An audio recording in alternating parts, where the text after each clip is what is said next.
നമുക്ക് ചിലർക്കെങ്കിലും ഇംഗ്ലീഷിൽ എപ്പോഴും കൺഫ്യൂഷൻ ആവുന്ന രണ്ട് വാക്കുകളാണ് ഇത് രണ്ടും.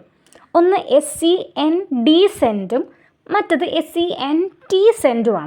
ഇതിൻ്റെ രണ്ടിൻ്റെ എന്താണ്? പ്രൊനൗൺസിയേഷൻ, ഉച്ചാരണം സെയിമാണ്, പക്ഷേ എന്താ വ്യത്യാസം? സ്പെല്ലിങ് വ്യത്യാസമാണ്.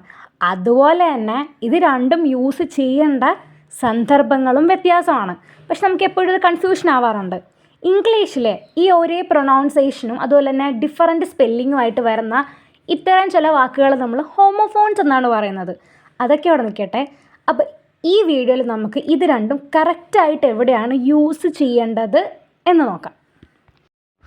ഈ SENT നമ്മൾ പ്രസൻറ്റ് ടെൻസിൻ്റെ കൂടെയും അതുപോലെ തന്നെ ഇനി ഫ്യൂച്ചറിൽ നടക്കുന്ന എന്തെങ്കിലും കാര്യത്തിനെ പറ്റി പറയുമ്പോഴും നമ്മൾ SENT ആയിരിക്കും യൂസ് ചെയ്യുക. അതുപോലെ തന്നെ വെർബിൻ്റെ ഇൻഫിനിറ്റ് ഫോമിൻ്റെ കൂടെ നമ്മൾ SENT ആണ് യൂസ് ചെയ്യുന്നത്. നമുക്ക് എല്ലാവർക്കും അറിയാവുന്ന കാര്യമാണ്, വെർബിന് 3 ഫോംസ് ആണുള്ളത്. ഒന്ന് ബേസ് ഫോം, പാസ്റ്റ് ഫോം, പിന്നെ പാസ്റ്റ് പാർട്ടിസിപ്പിൾ ഫോം. അപ്പോൾ എന്താണ് ഈ ബേസ് ഫോം എന്ന് പറയുന്നത്? നമ്മൾ എസ്സും EDയും ING ഒന്നും ചേർക്കാണ്ട് പറയുന്ന സിംപ്ലസ്റ്റ് ഫോമിനാണ് നമ്മൾ ബേസ് ഫോം എന്ന് പറയുക.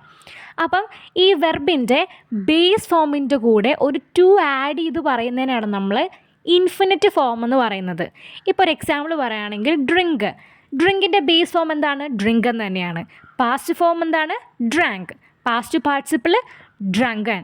അപ്പം ഈ ബേസ് ഫോമായ ഡ്രിങ്കിൻ്റെ കൂടെ ഒരു ടു ആഡ് ചെയ്യുന്നതിനാണ് നമ്മൾ എന്തെന്ന് പറയുന്നത്? ഇൻഫിനിറ്റ് ഫോം എന്ന് പറയുന്നത്. SENT നമ്മൾ പാസ്റ്റ് ടെൻസിൻ്റെ കൂടെയാണ് യൂസ് ചെയ്യുന്നത്. മുന്നേ നടന്നു പോയ കാര്യത്തിനെ പറ്റി പറയുന്നു. ആ ഒരു സിറ്റുവേഷനിലാണ് നമ്മൾ SENT യൂസ് ചെയ്യുക.